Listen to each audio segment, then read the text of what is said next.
Surveillant pénitentiaire au Baumette. Benoît, bonjour. Bien, bonjour Jean-Jacques. Alors, j'ai lu le rapport de Jean-Marie Delarue, qui est le contrôleur général des prisons, qui est resté un long moment. Vous l'avez croisé, lui et toute son équipe? Non, j'ai pas eu l'occasion de le croiser. Non, malheureusement, j'ai pas eu l'occasion de le croiser. Il est resté une vingtaine de personnes, ils ont tout regardé au Baumette, et ils disent dans leur rapport que les Baumettes sont dans un état catastrophique. Est-ce que c'est vrai, Benoît? C'est vrai, je suppose, c'est comme moi, vous avez vu les photos au journal TF1, France 2, France 3. C'est pas un montage, c'est pas truqué, ce sont les photos réelles des Baumettes. Ce sont vraiment toutes les conditions de travail, et il faut savoir aussi, ce sont les conditions de travail des surveillants. Parce qu'on parle souvent de la condition des détenus. Il ne faut pas oublier qu'on est aussi surveillant et qu'on travaille dans ces conditions. C'est vrai que la nuit, on travaille avec les rats. Les rats courent devant nous. Voilà, c'est comme ça. Non, mais je le rappelle à chaque fois que j'ai un auditeur qui dit on n'est pas là pour payer des prisons 4 étoiles aux détenus. Mais je rappelle qu'il n'y a pas que des détenus dans une prison. Et il y a aussi des surveillants qui travaillent tout jour et nuit et qui n'ont pas envie. Eux non plus, parce que les détenus n'ont pas envie d'être au milieu des rats, et les surveillants non plus n'ont pas envie d'être au milieu des rats. Voilà. Et voilà. Et c'est ça. Et ça crée forcément un climat assez difficile, puisque c'est vrai que être détenu dans des conditions pareilles, c'est pas normal, et travailler dans des conditions pareilles, c'est pas normal, et voilà, et forcément, il y a une tension entre les détenus et les surveillants qui est assez énorme au Baumette. Il y a souvent des agressions. On n'en entend jamais parler non plus, ça. Et voilà, il faut se dire qu'il y a souvent des agressions verbales, physiques, et ça, c'est tous les jours. Et cette prison date de 1936. Tout à fait, c'est une vieille prison. Oui, c'est une très très vieille prison, et de toute façon, là, à part raser, reconstruire, je pense pas qu'on puisse faire grand-chose, quoi. 1769 détenus pour 1190 places au Baumette. C'est-à-dire un taux de 3 détenus par cellule, un taux de surpopulation de 145%. Ouais. Eh ben, ça fait, pour vous situer un peu, ça nous fait un surveillant pour 120 détenus. Vous voyez? Sur une faction de 6 heures, un surveillant pour 120 détenus. Voilà. Alors, je vois un auditeur qui nous dit, moi, j'étais pompier à Marseille, et j'ai eu l'occasion de travailler à l'intérieur, et au Baumette, les prisonniers refusent d'effectuer le moins de travail de propreté, les éponges, les toilettes, ils cassent systématiquement les couvercles, etc., etc. Est-ce vrai? Tout à fait. Quand on voit les photos qui ont circulé de l'état des cellules, il faut bien dire que c'est pas les surveillants qui mettent les cellules dans cet état-là. Ce sont les détenus. Oui, bien sûr, j'imagine. Quand on voit l'état de saleté, les détenus reçoivent un repas, ils reçoivent 2 repas par jour. Les 3 quarts jettent ce repas par la fenêtre. Donc, je comprends qu'il y ait des rats. Ça attire les rats. Ça attire les rats, les chats, les mouettes. Mais alors pourquoi est-ce que ça existe au Baumette et ça n'existe pas dans d'autres prisons? C'est Marseille, je dirais, non? Mais je sais pas. Peut-être la mentalité. Vous croyez? Oui, je sais pas. Alors restez avec nous, Benoît, parce que j'ai Jean qui est dans le Var. Bonjour, Jean. Oui, bonjour. Vous connaissez la prison des Baumettes? Je connais la prison des Baumettes, pas pour y être allé pour être détenu, mais pour travailler à l'intérieur. Pour travailler à l'intérieur. Vous travaillez encore à l'intérieur? Non, vous êtes à la retraite. Je suis retraité maintenant. Et alors? Eh bien, je suis resté environ une semaine, grosso modo, pour travailler dans l'intérieur des Baumettes, pour mettre au point le système de lutte contre les incendies, puisqu'il n'était pas très opérationnel.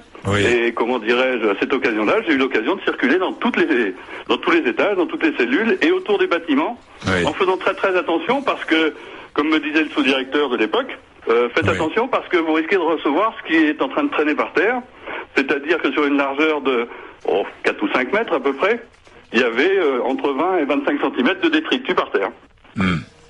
Et donc, si vous vous étonnez après qu'il y ait des rats, qu'il y ait n'importe quoi, c'est ça. Moi, ce qui m'avait surpris dans la prison des Baumettes, je vais vous le dire très rapidement, c'était l'odeur de grésil. Parce que à l'époque, pour désinfecter tout ce qui se passait dans les Baumettes, le seul vraiment produit très intéressant et tout, c'était le grésil, là, et ça pue, c'est affreux. Alors, quelle est la solution, selon vous, Benoît? La solution, rénover et imposer un règlement extrêmement strict à l'intérieur de la prison. Et tout à fait, voilà, qu'il n'y ait plus ces incivilités, parce que c'est la jungle. Quand l'auditeur Jean là dit 25 cm de détritus, c'est tous les matins, Jean-Jacques. Tous les matins, il y a des auxiliaires en prison, des auxiliaires. Donc les détenus qui sont payés pour travailler, tous les matins, ils ramassent l'équivalent de 15-20 sacs poubelles. Ah ben ça, ce sont les détenus qui ramassent les détritus, qu'ils jettent. Oui, il y en a qui sont payés pour ça. Oui, ils sont payés pour ça, oui, tout à fait. Ouais. Et il faut savoir que ces mêmes détenus, quand ils descendent en promenade, ils se plaignent de l'état de saleté, sachant que c'est bien sûr eux qui jettent ça par terre. Moi, je comprends pas ce qui se passe dans leur tête non plus, quoi. J'arrive pas à les comprendre. Ouais. Se plaignent de petits cons eux-mêmes.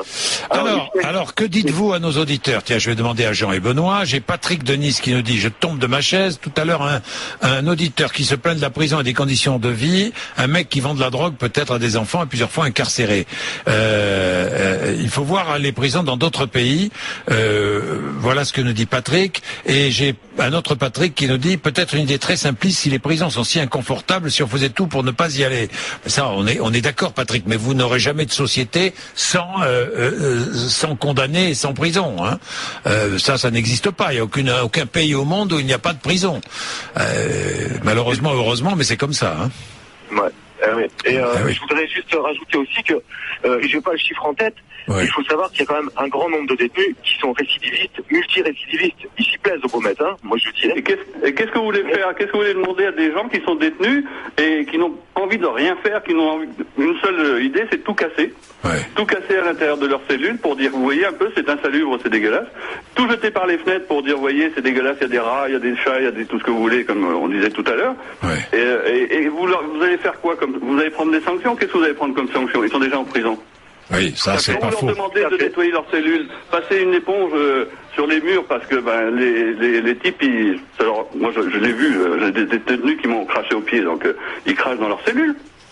Ouais. C'est dégueulasse. Mais alors, ce qui se passe au Beaumet ne se passe donc pas dans toutes les prisons françaises. Alors là, je suis pas certain. Hein. Ah bon?